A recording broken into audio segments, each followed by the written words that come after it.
দেশের বিভিন্ন স্থানে সভা সমাবেশ, মানববন্ধন সহ নানা ঘটনার আরো খবর জানাচ্ছেন সুলাইমান কবির। পাবনার ঈশ্বরদীতে বিএনপি নেতা বীরু মোল্লা হত্যার ঘটনায় দলীয় নেতাকর্মীদের নামে অপপ্রচারের প্রতিবাদে সংবাদ সম্মেলন অনুষ্ঠিত হয়েছে। এ সময় নিহতের ছেলে রাব্বি মোল্লা বলেন, তার বাবা রাজনৈতিক কারণে নয়, ব্যক্তিগত বিরোধের জেরে চাচাতো ভাইয়ের হাতে খুন হয়েছেন।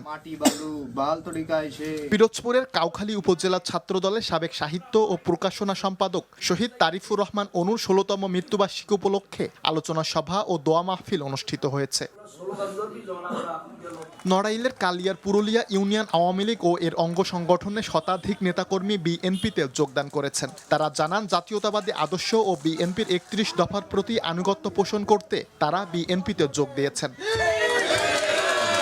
যশোরের অভয়নগরে ১৭০ বস্তা ভেজাল দস্তা সার মাটিতে পুঁতে ও আগুনে পুড়িয়ে ধ্বংস করেছে কৃষি বিভাগ। সম্প্রতি একটি দোকানে অভিযান চালিয়ে ব্যাবিলন কোম্পানির এ ভেজাল সার জব্দ করা হয়।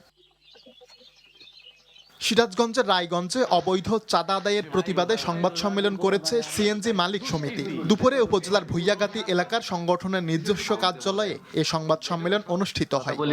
আমাদের সিরাজগঞ্জ জেলা বিপুল আনন্দ ও উদ্দীপনার মধ্য দিয়ে দিনাজপুরে ১৩তম রংপুর বিভাগীয় বার্ষিক ক্রীড়া প্রতিযোগিতা ২০২৬ অনুষ্ঠিত হয়েছে। প্রতিযোগিতায় বিভাগের ৮ জেলার প্রায় ৫ শতাধিক প্রতিযোগী বিভিন্ন খেলায় অংশ নেন। নোয়াখালীর সেনবাগে এনায়েতপুর একতা ক্লাবের আয়োজনে নাইট শর্ট পিচ ক্রিকেট টুর্নামেন্টের ফাইনাল খেলা অনুষ্ঠিত হয়েছে। খেলায় অষ্টগ্রাম টাইগার স্পোর্টিং ক্লাবকে ১৭ রানে পরাজিত করে শিরোপা অর্জন করেছে আজিয়ারা ফ্রেন্ড ক্লাব।